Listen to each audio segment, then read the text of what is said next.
참 고마우신 하나님 아버지 감사를 드립니다.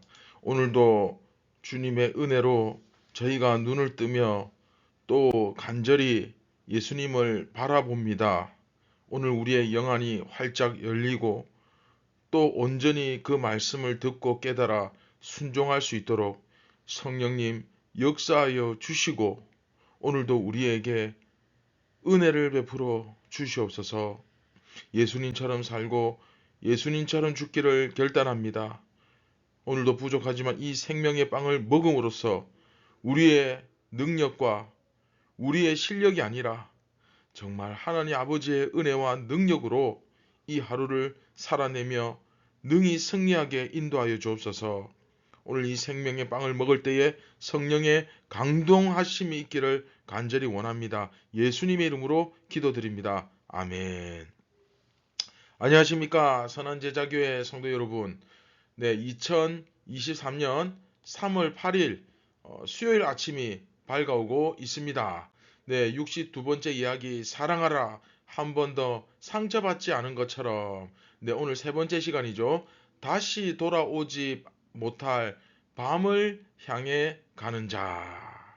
네, 여러분 잠깐 한번 멈춰 보시고 오늘 메인 화면에 이 어두운 밤바다를 한번 이렇게 보시고 어떤 마음이 드는지 어떤 생각이 드는지 잠깐 한 2, 3분 정도 이 그림을 보면서 한번 여러분 묵상을 해보시기 바랍니다. 자, 어떤 마음이 듭니까? 달빛이 비치지만, 그렇죠. 이 빛이 비추이지만 실제로는 어두운 밤입니다. 네, 우리 오늘 말씀을 묵상하면서 이 그림을 통해서 또 오늘 말씀을 통해서 주시는 메시지를 여러분들이 스스로 발견할 수 있었으면 좋겠습니다. 우리 같이 한번 요한복음 13장 27절부터 30절 말씀 같이 한번 보겠습니다. 조각을 받은 후 곧 사탄이 그 속에 들어간지라. 이에 예수께서 유다에게 이르시되 네가 하는 일을 속히 하라 하시니, 이 말씀을 무슨 뜻으로 하셨는지 그 앉은 자 중에 아는 자가 없고, 어떤 이들은 유다가 돈꾀를 맡았으므로 명절에 우리가 쓸 물건을 사라 하시는지, 혹은 가난한 자들에게 무엇을 주라 하시는 줄로 생각하더라. 유다가 그 조각을 받고 곧 나가니 밤이러라. 아멘. 자, 여러분, 우리가 이번 이야기에서 이번 그 62번째 이야기죠. 이번 이야기에서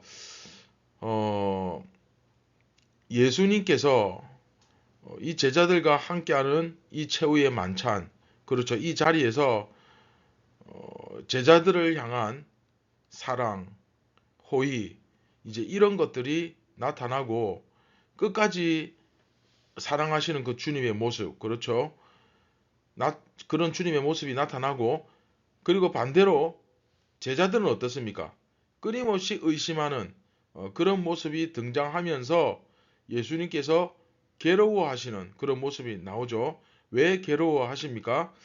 네, 이것은 십자가에 대한 두려움과 고통 뭐 이런 것이 아니라 사랑하는 제자의 그 배신에 대한 고통과 괴로움이셨죠. 그렇죠. 우리 지난 시간 배웠죠. 그리고 최후의 만찬을 나누는 그 모습을 제가 설명드렸죠. 유대인의 식사 풍습, 네, 그것을 고려해 본다면 아무래도 이제 오른편에 제일 바로 오른편에 앉은 사람이 요한이고, 그리고 가룟 유다는 그러면 아무래도 왼편에 있지 않았을까. 그리고 예수님께서 떡을 물에 적셔서 줄 수 있을 정도의 그런 가까운 거리에 있으려면 아무래도 왼쪽밖에 없겠죠. 그리고 베드로는 머리짓을 하기 좋은 그런 요한의 맞은편 어딘가에 아무래도 있지 않았을까, 그렇게 생각이 됩니다. 그 모습을 통해서 제자들이 그 배신자가 누구다라고 이렇게 콕 집어서 알기에는 조금 애매한 상황이었고 동시에 예수님의 마지막 그 호의가 나타나고 있죠. 자, 그리고 오늘 본문에서는 그러나 그 조각을 가롯 유다가 받고는 사탄이 그 속에 들어가서 이제 이런 말씀이 나오고 예수님께서 유다에게 네가 하는 일을 속히하라 이렇게 말씀하시니까 다른 사람들은 이게 무슨 뜻인지 모르고 유다는 그 말씀을 듣고 일어나서 나가는데 자, 중요한 건 뭡니까? 네, 밤이었다. 예, 밤이었다라고 요한은 상당히 중요하게 의미심장하게 말씀하고 있습니다.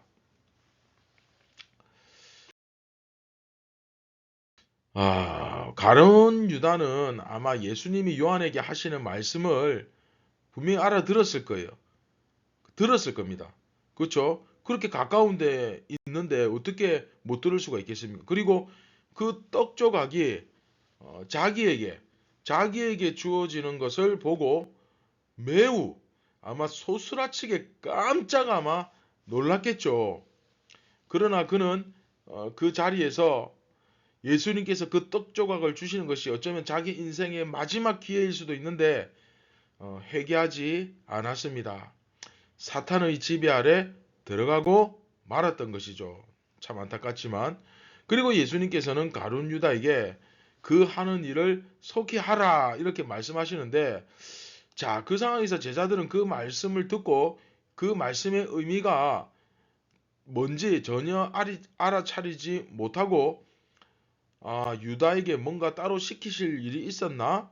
또 유다가 해결을 맡았으니까 예수님께서 뭐 따로 사오라고 부탁한 것이 있었나? 도대체 뭘 빨리 하라는 거지? 하고 아마 대수롭지 않게 생각했겠죠.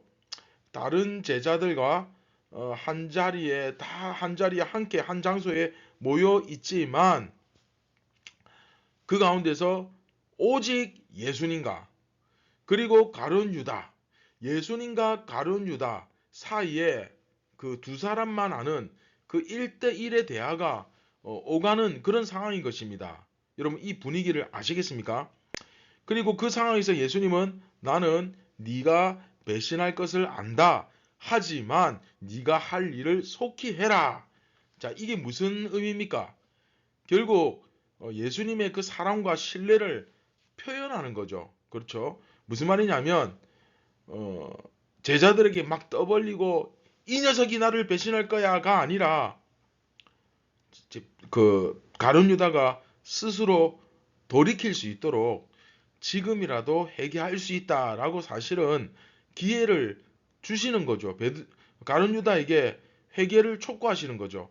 하지만 유다는 그 자리를 떠나서 어디를 향해? 네, 어두움을 향해 가고 있었다. 네.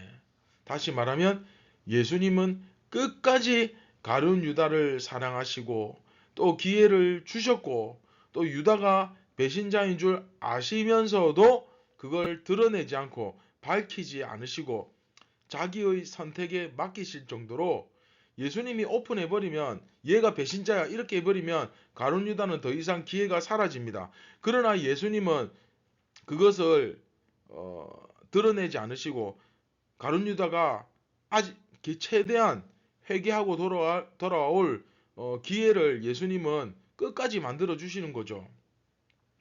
그래서 배신자인 줄 아시면서도 그걸 밝히지 않으시고 그래서 자기의 선택에 스스로의 선택에 맡기실 정도로 사랑과 강한 신뢰를 표현하셨습니다. 그러나 유다는 그 자리를 떠나 끝끝내 어두움을 향해 다시 돌아오지 못할 그 밤을 향해 가고 있는 것입니다. 결과적으로 유다는 그렇죠? 결국 배신을 선택하고 말았고 그 어두운 밤 그렇죠? 그 밤으로 갑니다.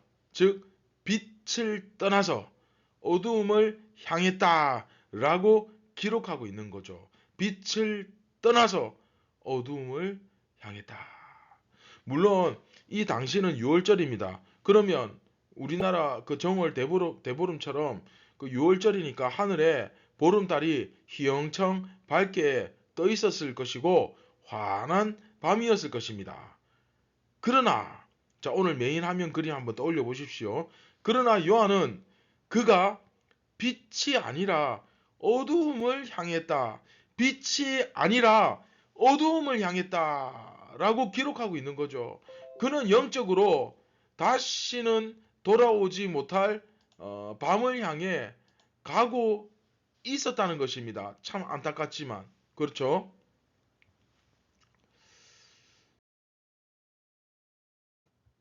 오늘 말씀은 저 개인적으로도 그렇고 우리 교회 공동체 모두에게도 그렇고 굉장히 오늘 이제 본문에 나오는 이 분위기처럼 어쩌면 정말 어둡고 무거운 말씀입니다. 왜냐하면 예수님의 사랑하는 제자가 그렇죠? 여러분 그 가룟유다라 생각하지 말고 그냥 예수님의 사랑하는 한 제자, 그냥 제자 한 사람으로 그냥 봐주셨으면 좋겠습니다.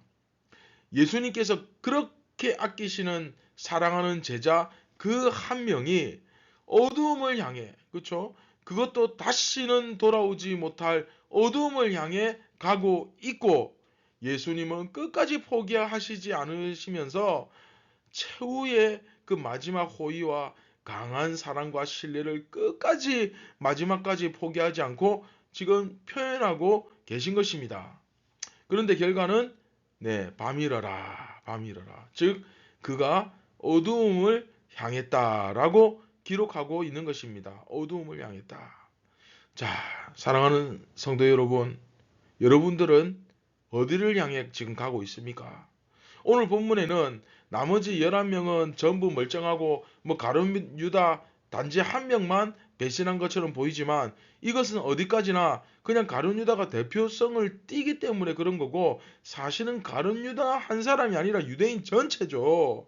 유대인의 대표로서 가룟 유다가 지금 등장하고 있는 것입니다. 실제로는 배신한 자들이 11이고 11명이고 끝까지 믿은 자들이 영적으로는 한 명이라고 보시면 됩니다. 무슨 말이냐? 대부분의 사람들은 예수님을 끝까지 알아보지 못했고 또 심지어 지식적으로 내가 예수님을 안다 할지라도 끝끝내 믿지 못해 어두움을 향해 갔다는 것입니다.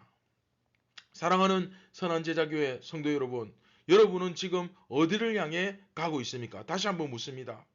오늘도 말씀이신 예수님은 여러분들의 영을 일깨우고 강하게 권면하고 그리고 촉구하고 계십니다. 뿐만 아니라 강한 신뢰와 사랑을 표현하십니다. 어쩌면 가룟 유다에게 주셨던 그 빵 한 조각을 지금 말씀을 통해 나에게 찍어 주시는 것일 수도 있습니다. 회개하라. 또한 어쩌면 우리는 먼저 믿은 예수님의 제자로서 제자는 다 씻을 필요가 없잖아요. 그러나 그 발을 다시 한번 겸손하게 깨끗이 씻겨 주시길 원하시는 그 예수님의 귀한 호의일 수도 있습니다. 그런데 이러한 주님의 음성이 중요한 것은 여러분 귀에 들립니까? 정말 오늘 이 아침에도 사랑하는 내 아들아, 그렇죠? 그렇게 나에게 권면하시고 나에게 촉구하시며 강한 신뢰와 사랑으로 말씀하시는, 그렇죠? 여러분 그 영안이 메인과 같은 상태에서 여러분들의 그 눈이 뜨여지기를 그 말씀을 들음으로써 이 생명의 빵을 먹음으로써 에바다, 그렇죠? 에바다 눈이 열리고 귀가 열리기를 주님의 이름으로 축원드립니다.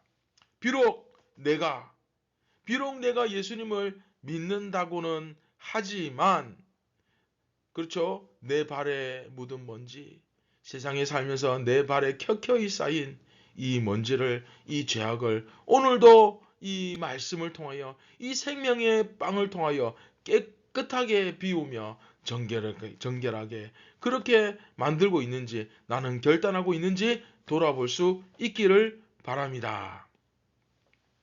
오늘 말씀을 통해 주님은 나를 도대체 어떻게 일깨우고 계신지 각자 다 다르지만 제가 늘 말씀드리잖아요. 이 말씀을 통하여 각자에게 주시는 또 여러분 스스로만이 발견할 수 있는 그 열쇠가 삶의 열쇠, 키, 그렇죠? 키가 우리 삶의 황금 열쇠가 분명히 있다. 반드시 있다. 그건 각자가 찾아야 돼요. 그 하늘과 땅을 연결하고 하늘문을 여는 그 열쇠를 여러분들이 오늘도 말씀을 통하여 발견하시길 바랍니다. 각자에게 주신 몫이 있습니다. 분명히 오늘도 주님은 이 생명의 빵을 통하여 오늘 하루의 문을 여는 열쇠를 주십니다. 그런데 문제는 우리가 너무 어리석고 무지하여서 결과적으로 눈이 가려져 그것을 발견하지 못하고 찾지 못하고 엉뚱한 것을 붙잡고 찾았다고 소리치는, 그렇죠? 그러고 있을 뿐입니다. 길과 진리 대신 예수님께로부터 어디로 가야 할지, 무엇을 해야 할지, 또 어떻게 살아야 할지를 그 뜻과 지혜를 오늘 예수님을 통하여 찾는 복된 이 아침이 되기를 주님의 이름으로 축원드립니다. 네, 말씀을 기억하시면서 우리 함께 기도하겠습니다. 참 고마우신 하나님 아버지 감사를 드립니다. 오늘도 저희에게 이렇게 생명의 빵을 먹여주시고 또 오늘 말씀을 통하여 우리가 진리를 깨닫게 해주시니 감사와 영광을 올려드립니다. 사랑하는 예수님, 우리가 누구인지를 알게 하여 주시고 또 오늘 말씀을 통하여 매일매일 먹여주시기 원하는 그 생명의 빵을 먹게 하여 주시고 또 우리가 눈이 밝아져서 우리의 죄악을 보고 그것을 세상의 먼지를 떨어내 버리며 회개로서 깨끗이 씻는 귀한 은혜의 역사가 일어나게 하여 주시옵소서. 모든 영광을 예수님께 올려드립니다. 우리를 구원하신 예수님의 이름으로 기도드립니다. 아멘. 사랑하는 선한 제자교회 성도 여러분, 오늘 이 말씀을 통하여 이 생명의 빵을 내가 영적으로 온전히 먹음으로써 오늘 여러분들에게 주시는 그 예수님의 열쇠를 찾으시고 승리하시기를 주님의 이름으로 축원드립니다. 감사합니다.